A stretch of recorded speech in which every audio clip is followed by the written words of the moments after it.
బంగారం బ్యాంకులో ఉంటే అది మీ అప్పు. అదే శివా గోల్డ్ కంపెనీకి తీసుకొస్తే అది మీ పెట్టుబడి.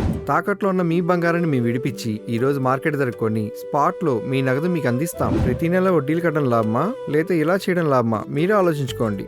శివా గోల్డ్ కంపెనీ, అప్పులేని ఆనందకరమైన రేపటికి సరికొత్త మార్గం. జస్ట్ ఒక కాల్ చేయండి. తాకట్లో ఉన్న మీ బంగారాన్ని విడిపించి ఈ రోజు మార్కెట్ రేట్కే కొనబడును.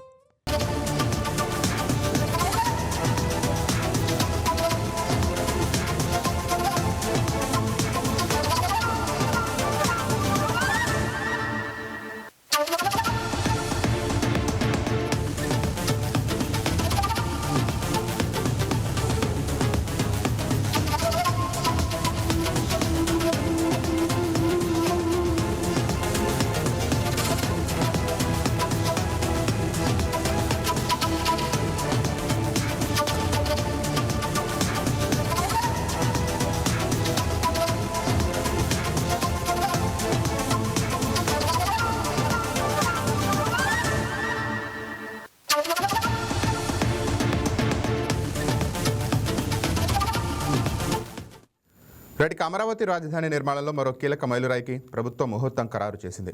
ఎన్నో ఏళ్లుగా ఎదురుచూస్తున్న రాజధాని నిర్మాణ పనులు ఇప్పుడు వేగంగా ముందుకు సాగుతున్నాయి. ప్రభుత్వ కార్యాలయాలు, ప్రజాప్రతినిధులు, ఉన్నతాధికారుల నివాసాల అప్పగింతలకు సంబంధించిన షెడ్యూల్ను కూడా ఖరారు చేసింది. ఈ నెల 13న అత్యంత ప్రతిష్టాత్మకమైన సీడ్ యాక్సెస్ రోడ్డును ప్రారంభించడంతో పాటు ఎమ్మెల్యేలు, ఎమ్మెల్సీలు నివాసాలను సాధారణ పరిపాలనా శాఖ అధికారికి అప్పగించనున్నారు. అనంతరం అక్టోబర్ నెలలో మంత్రుల నివాసాలను కూడా జీఏడీకి అందజేయనున్నారు. డిసెంబర్ నాటికి ఐఏఎస్, ఐపీఎస్ అధికారుల నివాసాలను పూర్తి చేసి వినియోగానికి సిద్ధం చేయాలనే లక్ష్యంతో పనులు జరుగుతున్నాయి. మరోవైపు రాజధాని ప్రాంత రవాణా అనుసంధానాన్ని మరింత బలోపేతం చేసేందుకు కృష్ణానదిపైన కొత్త వంతెనల నిర్మాణానికి సంబంధించిన సర్వే ఇప్పటికే పూర్తయింది. త్వరలోనే నిర్మాణ పనులకు శ్రీకారం చుట్టేందుకు ప్రభుత్వం సన్నాహాలు చేస్తోంది. రాజధానికి అన్ని వైపుల నుంచి వేగవంతమైన రాకపోకలు కల్పించేలా రహదారుల వంతెనలు, మౌలిక వస్తువుల అభివృద్ధిపైన ప్రత్యేక దృష్టి సారిస్తోంది. అమరావతి తొలిదశ నిర్మాణాలను 2028 నాటికి పూర్తి స్థాయిలో పూర్తి చేసి పరిపాలనా రాజధానిగా తీర్చిదిద్దాలనే లక్ష్యంతో ప్రభుత్వం వేగంగా అడుగులు వేస్తోంది.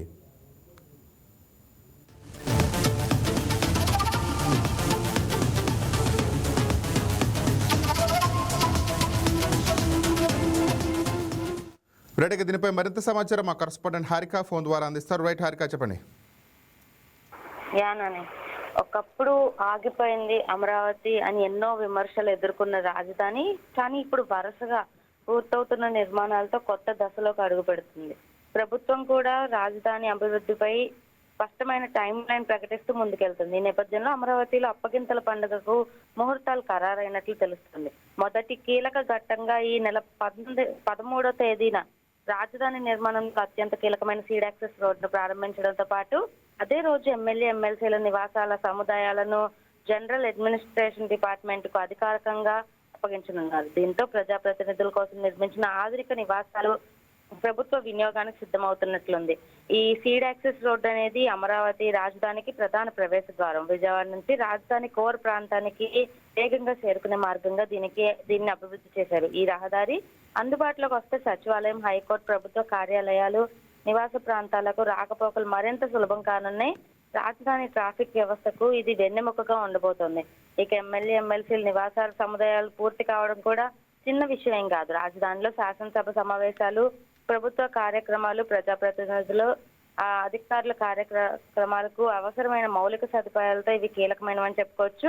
ఆధునిక వస్తువులతో నిర్మించిన ఈ క్వార్టర్స్ ను జేఏడీకి అప్పగించడంతో ఈ నిర్వహణ బాధ్యతలు అధికారికంగా ప్రభుత్వం చేతుల్లోకి వెళ్తాయి. అదే కాకుండా అక్టోబర్ నెలలో మంత్రుల నివాసాలను కూడా జేఏడీకి అప్పగించే వ్యవస్థ మరింత స్థిరపడుతుంది.